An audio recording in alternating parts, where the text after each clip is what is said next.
Dada Go sounds even hungrier than before. Grab that trolley, Maya. Let's get home for lunch as quick as we can. Into your seat, Sammy. Up we go. What's first on Mama's shopping list? Huh? Where's it gone? I definitely had it with me. But how will we know what to get without the shopping list, Dada? Don't worry, Maya. I'm sure I can remember what was on it.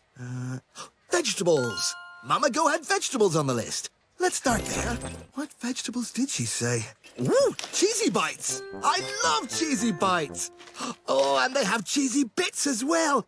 We need something big like this so everyone will have enough for lunch. There, we've got the vegetables. The trolley is almost full, Dada. Yes, but something's still missing. Of course! Bread and milk. We always need bread and milk.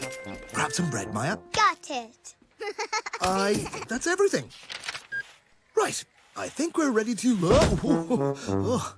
There's no way you'll be able to walk all the way home with all those heavy bags, Dada Go.